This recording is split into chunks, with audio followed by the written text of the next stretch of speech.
Well,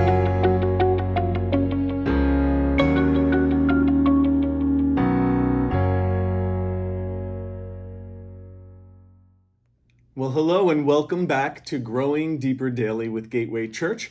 I'm Pastor Michael, and thank you for joining me as we get into God's Word together this week. This week, the Lord has led me to talk about the life of David, King David. Several just principles, lessons we can get from his life that we want to model and live out in our own.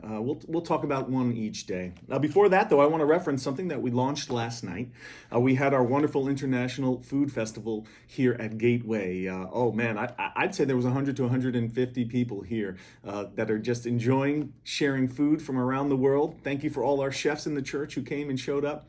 All the proceeds and money that was given and raised last night for the purchasing of tickets and through donations of offerings will be going towards our missions efforts this coming year. It's our goal to continue each year giving more and more towards the global outreach partners that God has brought to Gateway. And so we launched our prayer card for our missions partners. We have a new missions wall. It's in the hallway there as you come in to the left and walk down towards the cafe area. You'll see on this beautiful global map little stars that reference the different places around the world where we have missions right now through our partnerships.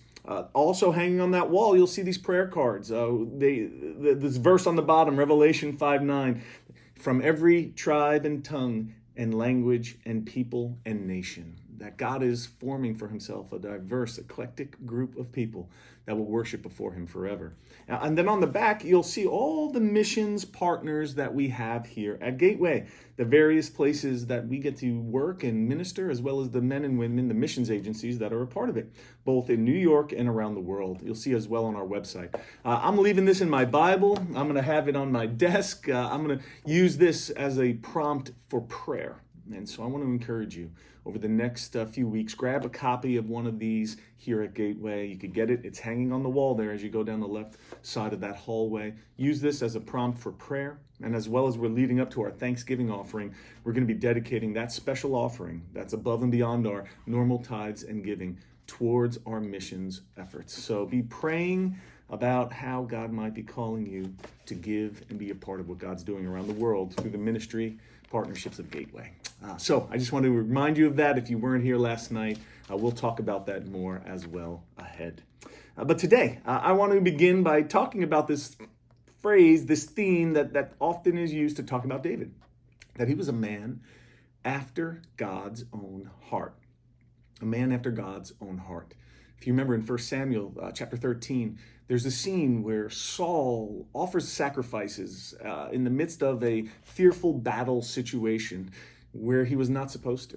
He was supposed to wait. He was supposed to be patient. And he offered that which he was supposed to wait on God to provide, to wait for the proper priest and others to make that sacrifice. And if you remember the story, it's the beginning of the end there for Saul. It's a verbal and external reminder that his heart was not after God.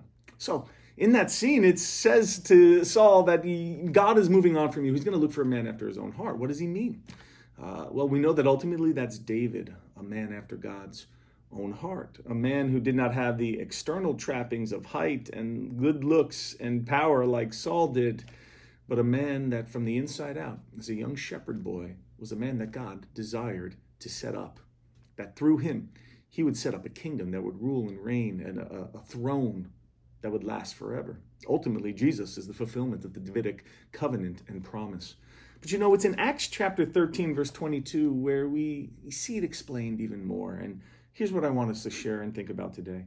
This is after removing Saul, God raised up David. He raised up David as their king and testified about him. I have found David, the son of Jesse, to be a man after my own heart, who will carry out all my will. This is Paul's sermon at Antioch of Pisidia, where he references many different events in the history of the Jewish people. And here he talks about David, that God would raise up David, the son of Jesse, a man after his own heart. And then we see the qualifier why, who will carry out all my will. Others translated that, who will do all that I ask them to do. Obedience to the will of God for their life. That's what sets David apart as a man after God's own heart. That's what can set you and me apart as men and women after God's own heart. Will we be obedient to God's will for our life?